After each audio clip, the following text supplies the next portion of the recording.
नहीं, नहीं, बहुत-बहुत शुक्रिया जी। माशाल्लाह अली भाई का हमेशा की तरह बड़ा शानदार इज़ाफ़ा आपने देखा है। अच्छा, मैं जो बात कर रहा था दोस्तों, वो ये कर रहा था कि याद रखें, कभी भी कोई कौम अपनी स्ट्रैटेजी जो है वो तय नहीं कर सकती जब तक वो चैलेंजेस ना सामने रखे। जब तक हमें पता ही नहीं चलेगा कोई चीज़ क्या हो रही है और क्यों हो रही है, तो हम कैसे फैसला करेंगे हमें क्या करना चाहिए ऐसी सिचुएशन के अंदर। लिहाज़ा मोस्ट इम्पोर्टेंट चीज़ जो हमारे सामने है वो ये है कि हम अपनी आँखों के सामने रखें कि मुसलमान इस वक़्त किन हालात से गुज़र रहे हैं।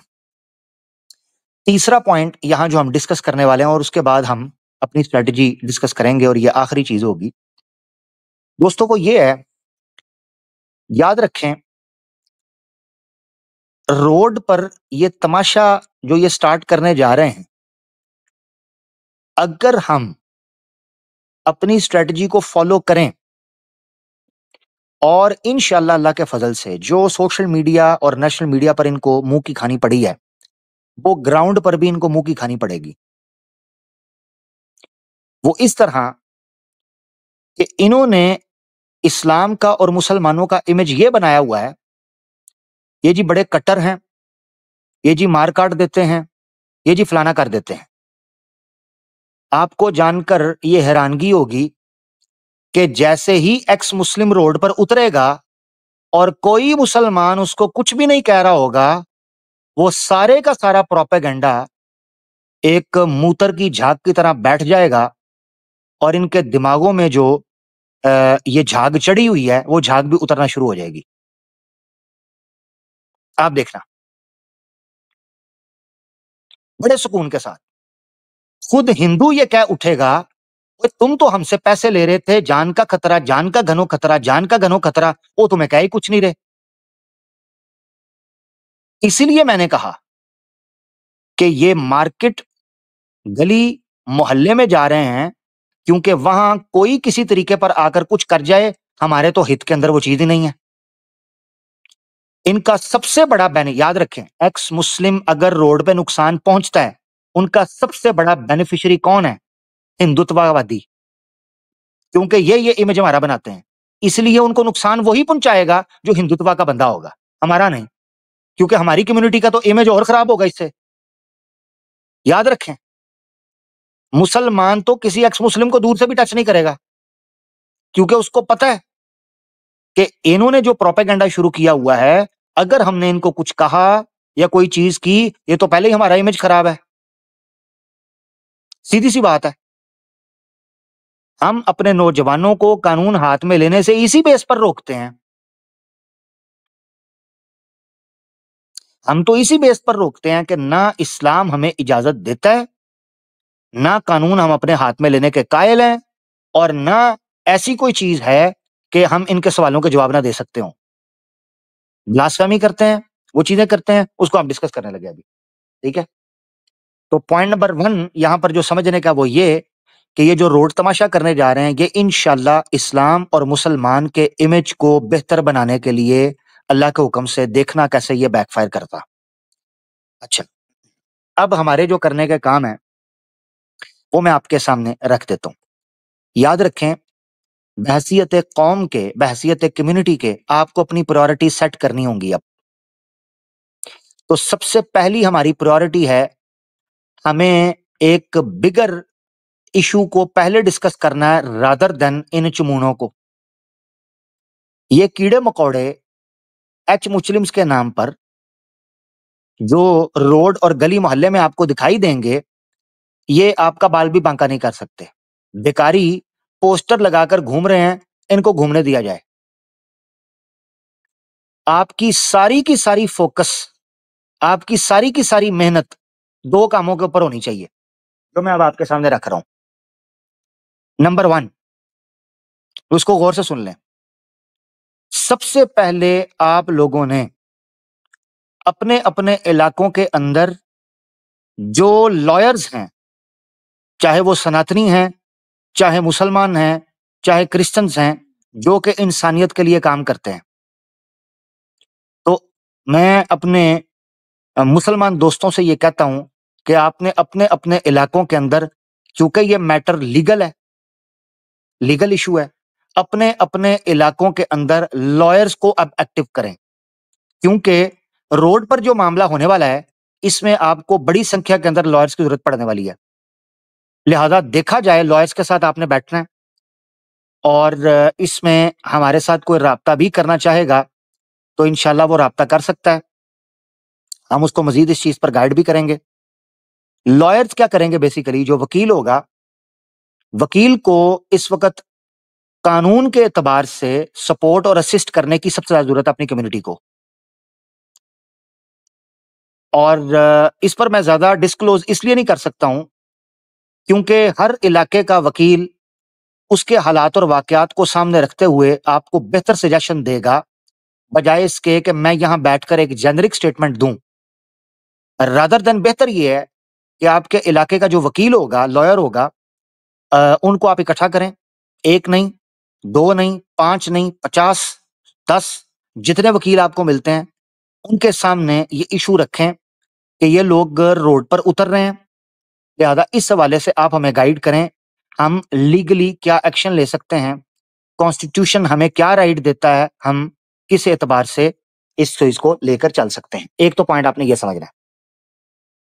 दूसरी चीज ये है, जो भी मुसलमान अपने इर्द गिर्द इन पोस्टर उठाने वाले किराए के टट्टुओं को देखे, उसने मेक श्योर करना है कि इनकी सिक्योरिटी करे, उल्टा इनको सिक्योर करे। नंबर 1, इनको सिक्योर करते हुए आपने सबसे पहली जो कॉल मिलानी है, या आपके इर्द गिर्द जो दोस्त हैं वो कॉल मिलाएं, वो आपने पुलिस स्टेशन में कॉल मिलानी है। जैसे ही मामला ऊपर नीचे होने लगे, वो कॉल मुसलमान की तरफ से जानी चाहिए। याद रखें, पहली कॉल, क्योंकि नोटिस होगी, पहली कॉल मुसलमान की तरफ से जानी चाहिए, बल्कि मल्टीपल मुस्लिम्स की तरफ से ये कॉल जानी चाहिए कि ये शख्स यहां पर आया है, या ये महिला यहां पर आई है, ये दंगा मचा रहे हैं, ये ब्लास्फेमी कर रहे हैं, नुकसान पहुंचा रहे हैं, काइंडली हम आपको इतला दे रहे हैं, हम आपको बर वक्त बता रहे हैं, इसका मुस्लिम कम्युनिटी से कोई लेना देना नहीं है, यहाँ पर ये हिंदू मुस्लिम दंगा करवाएंगे, आप प्लीज यहाँ पर आपने कॉल करनी है और कॉल रिकॉर्ड होनी चाहिए। मैं आपको ये टाइमली इसलिए बता रहा हूं कि जिस वक्त ये दंगा या कोई इस तरह की चीज होती है, इस तरह की कॉल रिकॉर्डिंग्स मीडिया में काम आती हैं, नरेटिव के लिए काम आती हैं। याद रखें, we need a lot of evidences in future. हमें बहुत से एविडेंस चाहिए, हमें बहुत इंफॉर्मेशन चाहिए, हमें बहुत सा डाटा चाहिए होगा ग्राउंड का इन फ्यूचर। उसके बगैर काम नहीं हो सकता। हो सकता है हमें कई वीडियोस चाहिए हो जो आप हमें पहुंचाएंगे, हमें कई तस्वीरें चाहिए हो जो आप हमें पहुंचाएंगे। अगर नेशनल मीडिया हमारा पक्ष नहीं रख रहा, हम आपके साथ मौजूद हैं, सैकड़ों चैनल्स हैं, वो आपका पक्ष पहुंचाएंगे। ठीक है, हम मिलकर एक दूसरे का पक्ष जो है ऊपर उठाएंगे। अगर नेशनल मीडिया मुस्लिम की आवाज नहीं सुनाता कि मुसलमान ने क्या रोल प्ले किया है, हम मिलकर सोशल मीडिया की पावर को यूज करेंगे। ठीक है, तो सबसे पहले आप लोगों ने एक लॉयर्स की, वकीलों की टीम जो है, उसको अपने इर्द गिर्द जो है वो इकट्ठा करना है। उनको बिठाकर इसकी सीरियसनेस और इसकी जो क्रिटिकल सिचुएशन है उसको सामने रखना है और उनके साथ डिस्कस करना है। नंबर 2 पे, जिस जगह किसी मुसलमान को ये चीज नजर आती है, उसने अपने फोन से वीडियो बनानी है, अपने फोन से रिकॉर्डिंग कर सकता है, रिकॉर्डिंग करें, इसी तरीके से कवर करें। याद रखें, इस तरह के मजमे को कवर करना होता है, क्योंकि बाद में किसी जगह पर वीडियो में नजर आता है कोई बंदा मुसलमान बन के खड़ा था वो हिंदू, कौन हमला, किसने हमला किया, किसने क्या किया, ये वीडियो एविडेंसेस होते हैं। लिहाजा ये आपने याद रखना है, दूर कहीं खड़े हैं, कैसे भी खड़े हैं, आपने उन चीजों को करना है, ये आपका है। अच्छा, इसके अलावा मैंने आपको बताया पुलिस स्टेशन जो कॉल होती है वो बहुत इंपॉर्टेंट होती है। आपने पुलिस को इन्फॉर्म करना है कि भाई ये लोग आए हुए हैं, इस तरह इन्होंने पोस्टर उठाए हैं, ये ब्लास्फेमियां कर रहे हैं, दंगे कर रहे हैं, आप बताओ इसका जिम्मेदार कौन होगा? कल को अगर हिंदू मुस्लिम हो जाता है या अभी हिंदू मुस्लिम कुछ दंगा मच गया, इसकी रिस्पॉन्सिबिलिटी कौन लेगा? बाद में ना कहिएगा आपने मैं बताया नहीं। मैं एक मुसलमान हूं, मैं एक जो है ना वो देश के हित की या समाज के हित की बात कर रहा हूँ, उसके पक्ष की का कार्य कर रहा हूँ। आप प्लीज आके इस हवाले से इस चीज को देखें और याद रखें, एक कॉल नहीं जानी चाहिए, करीबन करीबन 10 से 15 कॉल्स जानी चाहिए, ताकि पुलिस वाल भी एक दफा हिले। आपको पता है हमारे देश की पुलिस जो है ना वो फ्री की खाने की आदत हो जाती है अनफॉर्चुनेटली।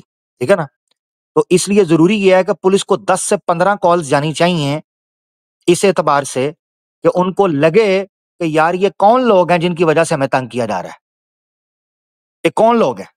अच्छा तो आमिर भाई, वो यहाँ लोग। पर ये है, जी मैं जस्ट एक जुमला कहना चाहूंगा। देखिए, जी। बाज दफा ऐसा होता है कि कुछ खूनख्वार दरिंदे सोसाइटी में दाखिल हो जाते हैं, इंसानों की रहने वाली जगह पर आ जाते हैं। तो वो जो आमिर भाई कह रहे हैं कि तब यही स्ट्रेटेजी की जाती है, यही सामने चीज रखी जाती है कि आप उन इदारों को जिनका काम आपकी सुरक्षा करना है उनको इतला दें, बजाय ये कि ये पहले कोई ड्रामेबाजी करें। ये जैसे ही जानवर आपको दिखाई दें, ये हिजड़े आपको दिखाई दें, तो उसी वक्त से इन्फॉर्म करना शुरू कर दें कि ये जानवर, जंगली दरिंदे यहाँ पर आकर खून खराबा करने की कोशिश कर रहे हैं।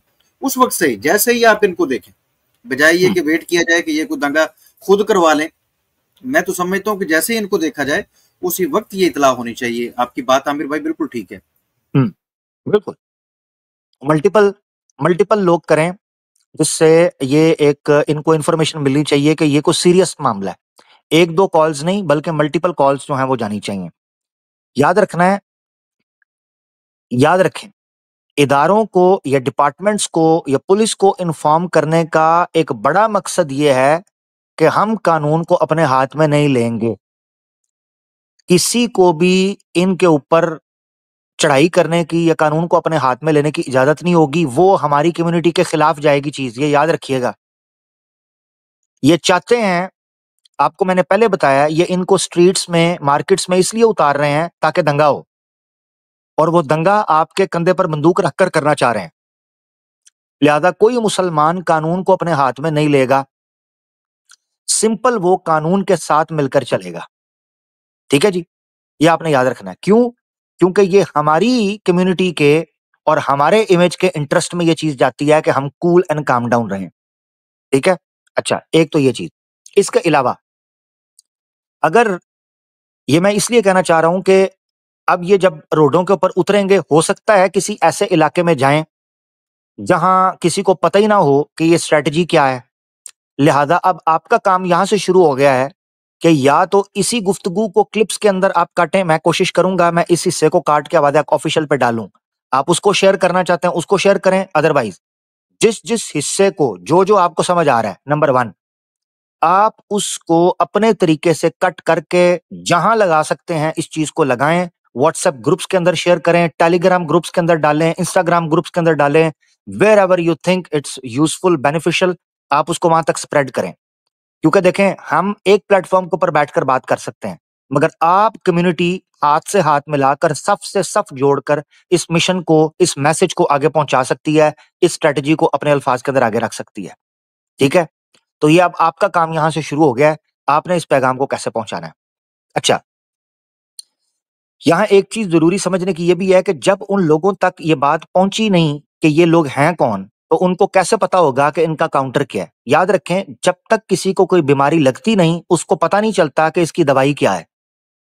जब उसको बीमारी लगती है तो फिर वो आधा डॉक्टर बन जाता है उस बीमारी का। उसको पता चल जाता है इस टाइम ये दवाई खानी होती है, इस टाइम ये खानी होती है। इसी तरह इंडिया के अंदर एक बड़ी तादाद है मुस्लिम कम्युनिटी या मुस्लिम एरियाज की, जिनको नहीं पता एक्स मुस्लिम नामी बीमारी क्या है। इसीलिए ये लोग इस प्लान के तहत ऐसे एरियाज में जा रहे हैं जहां लोगों को इनकी चालाकियों, इनके तमाशों और इनकी बदमाशियों का ना पता हो, ताकि वो उनको भड़काकर कुछ इस तरह का मामला कर सकें। लिहाजा अब आपका काम डबल हो गया हुआ है कि आपने उन मुसलमानों तक कैसे भी करके ये पैगाम पहुंचाना है। अच्छा, इसी तरीके से जो एरियाज अंडर टारगेट हैं, जहां जहां के ये लोग हैं, आप लोग वो हमसे बेहतर जानते हैं।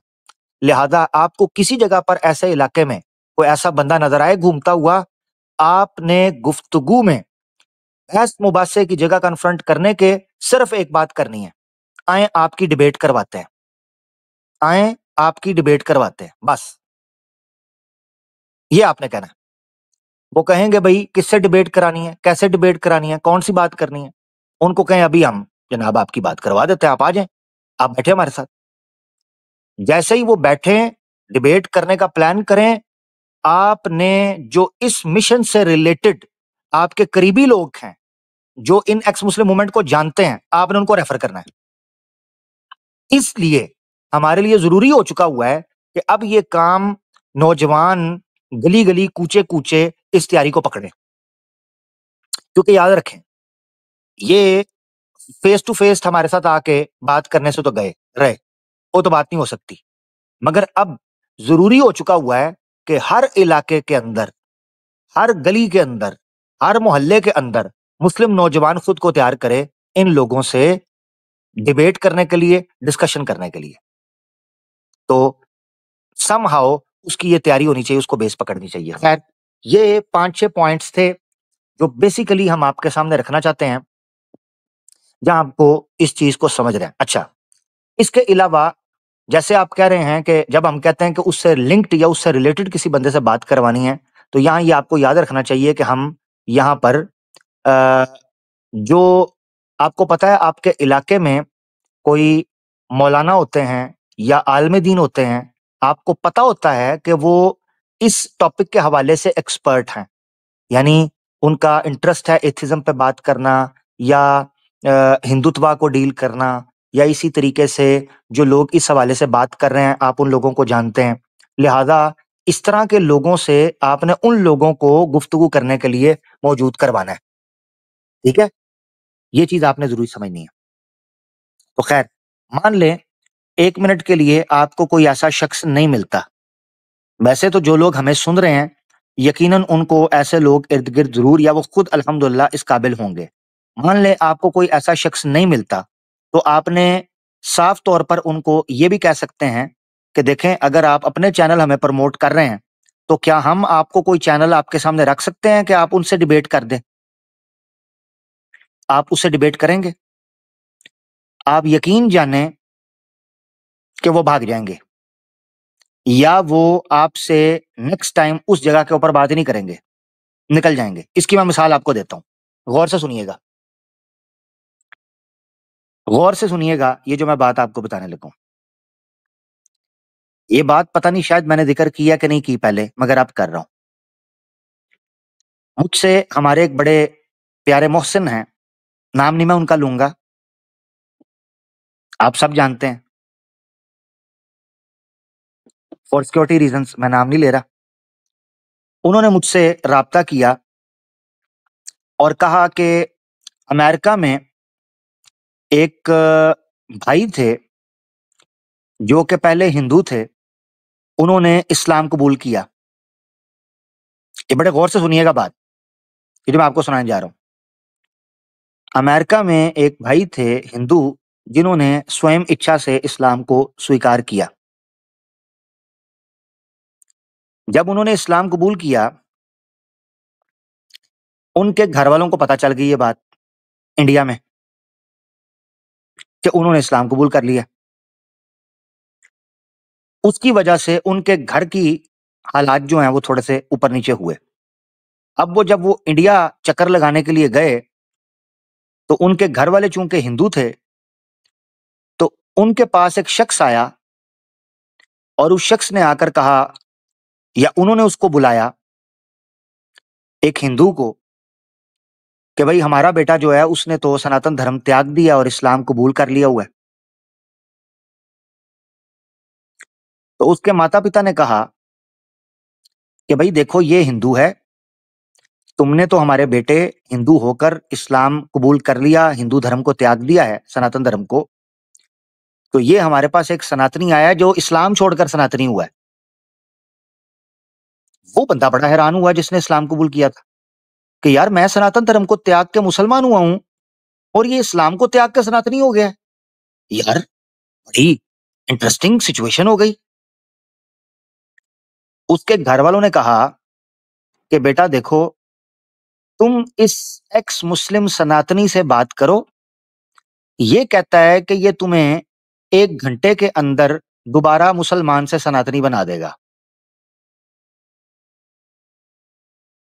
चेक करें जरा, ये बात तय हो गई कि 1 घंटे तुमसे डिबेट करेगा, 1 घंटे के अंदर तुम्हें मुसलमान से दोबारा सनातनी बना देगा। वो जो एक्स हिंदू न्यू मुस्लिम था ना, वो हैरान हो गया। उसने कहा यार ऐसी कैसी बात हो सकती है? मैंने तो इस्लाम बड़ा पढ़ लिख के कबूल किया था। चलो बात करते हैं। उसने जब बात करनी शुरू की, तो उसको ये फील हुआ कि जो ये सवाल पूछ रहा है ना, इस सवाल का जवाब देने के लिए उसे थोड़ा-सा रिसर्च करना पड़ेगी, क्योंकि एतराज़ बन नहीं पा रहा था, मगर चूँकि नॉलेज कम था, लिहाज़ा उन चीज़ों का जवाब देने में उसे दिक्कत हो रही थी। उसने राब्ता किया उन शख्सियत से जिन्होंने मुझे ये बात बताई है, उन्होंने उनसे राब्ता किया। उन्होंने कहा, हज़रत देखें, हुज़ूर, मैं इंडिया गया हूँ, इस्लाम कबूल किया था, मेरे घर वाले ये निकले, उन्होंने मुझे जनाब एक एक्स मुस्लिम सनातनी के सामने फेंक दिया है, डिबेट के मैदान में, और मेरे लिए बड़ी मुश्किल बन रही है, बराए करम मेरी मदद कीजिए। उन्होंने कहा, क्या बात तय पाई है? उन्होंने कहा, जी मैंने उसको कहा कि देखो मेरे पास तो इस्लाम का नॉलेज कम है, मगर मैं तुम्हारी किसी से डिबेट करवा देता हूँ, जिनके पास इस्लाम का नॉलेज है, और वो तुमसे बात कर लेंगे। तो उस एक्स मुस्लिम सनातनी ने जो उनके सनातनी परिवार के घर में घुसा था ना, उसको दोबारा सनातनी बनाने के लिए वो मान गया। उसने कहा, ठीक है, कराओ, किससे मेरी डिबेट करवाते हो?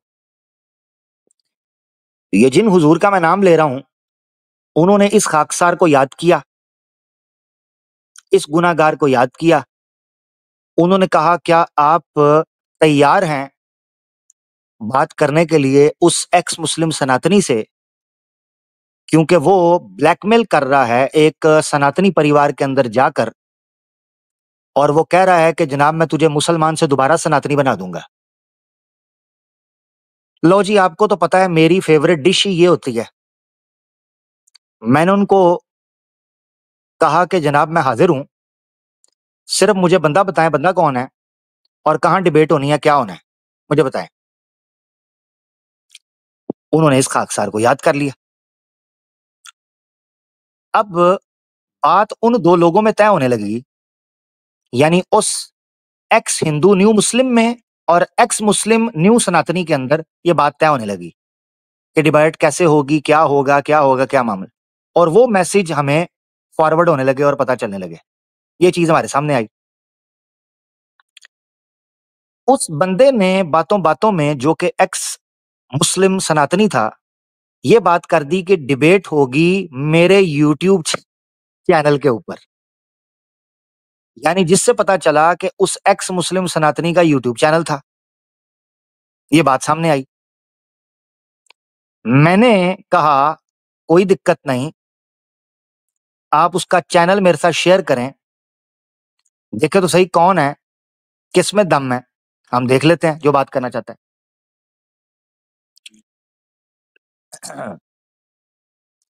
ओजी चैनल मेरे साथ शेयर किया गया। जब मैंने देखा तो मैंने उस चैनल की पोल पट्टी खोलकर उस भाई के सामने सारी डिटेल रख दी। मैंने नहीं रखी, ऑब्वियसली एक मीडियम था, उसके थ्रू वो बात उनको पहुंच रही थी, और वो कम्युनिकेशन चल, मेरी डायरेक्ट बात मेरी नहीं चल रही थी, बीच में एक मीडियम था जिनके थ्रू बात चल रही थी। जब उनको बताया गया कि डिबेट तो भाई ना आपके चैनल पर होगी ना किसी और चैनल पर होगी, डिबेट तो इस तरह होगी, उन्होंने कहा चलें आप अपनी टर्म्स एंड कंडीशंस बताएं। मैंने उन भाई को बोल दिया, पैगाम पहुंचाया कि आपने नहीं बताना कि दूसरी तरफ से जो मुसलमान बात करेगा वो मैं हूँगा। मैंने उनको कहा ये नहीं बताना आपने, क्योंकि मुझे पता है आप ये बताएंगे ये बंदा निकल जाएगा। उन्होंने कहा ठीक है मैं नहीं बताता। तो जब तक उस एक्स मुस्लिम सनातनी को नहीं पता था, वो बढ़-बढ़ के चीजें तय कर रहा था। मगर जैसे ही डिबेट की टर्म्स एंड कंडीशंस हमने रखी, तो उसको डिबेट की टर्म्स एंड कंडीशंस से हमारी खुशबू आ गई।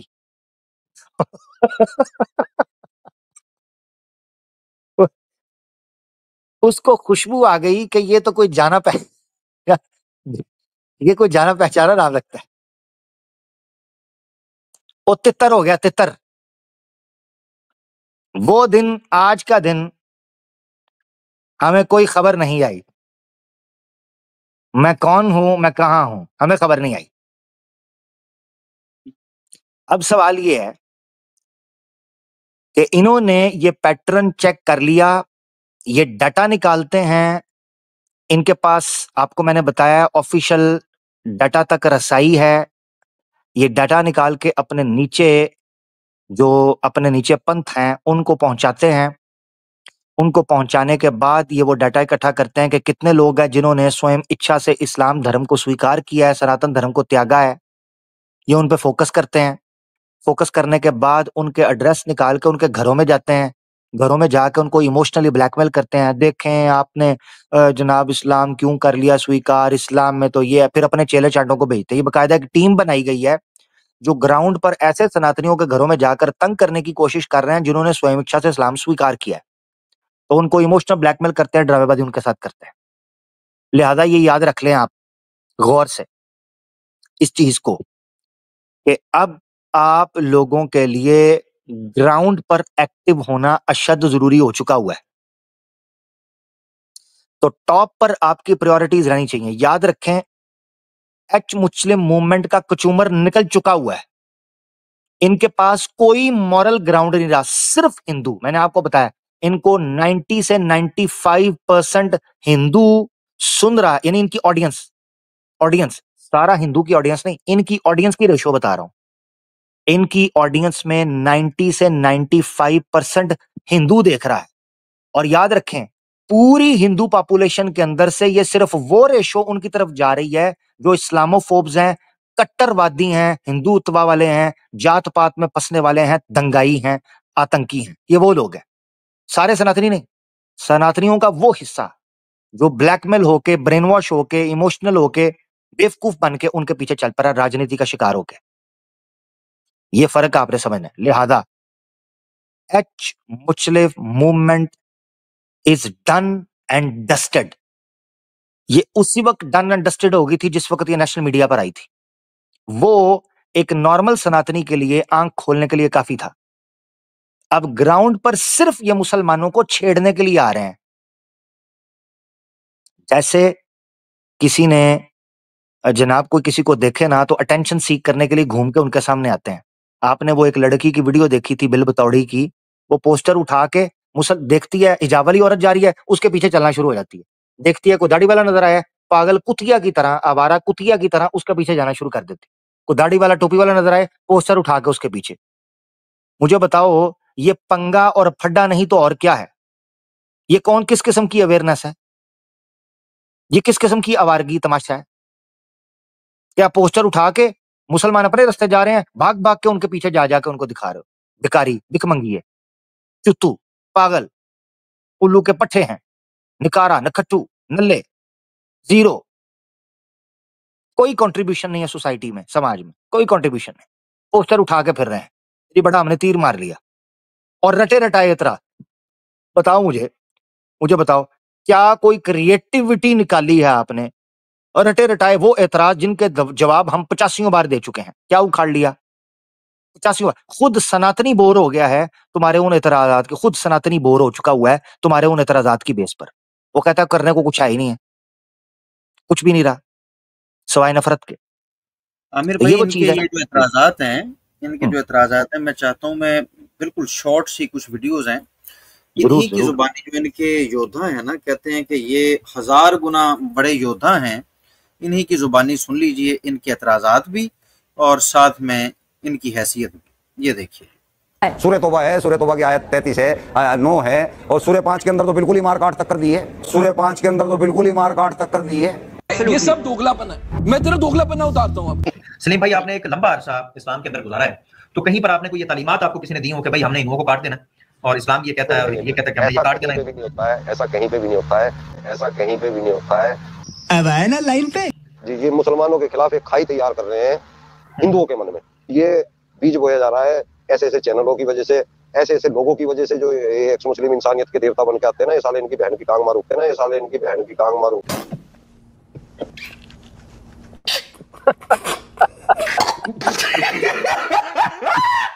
ये इंसानियत के देवता बनते हैं। भाई मुसलमान क्या इंसान नहीं होते क्या मुसलमान? तुम उनके साथ में इस तरह से बर्ताव करते हो, उनको इस मानता हूँ कुछ लोग गलत हैं, हर मुआशरे में गलत है, खाली मुसलमान के अंदर ही नहीं है, हिंदुओं में भी गलत है। तो उनको लेके हमें पूरे मुआशरे को गलत साबित नहीं करना चाहिए। जी आवाज वेरी राइट। सूर्य जी आमिर भाई, इसने खुद इस मूवमेंट की अहमियत इनके योद्धा ने बताई और यहाँ पर चल के ये कह रहा है कि ऐसा कुछ भी नहीं है, इस्लाम में ऐसा कुछ भी नहीं है।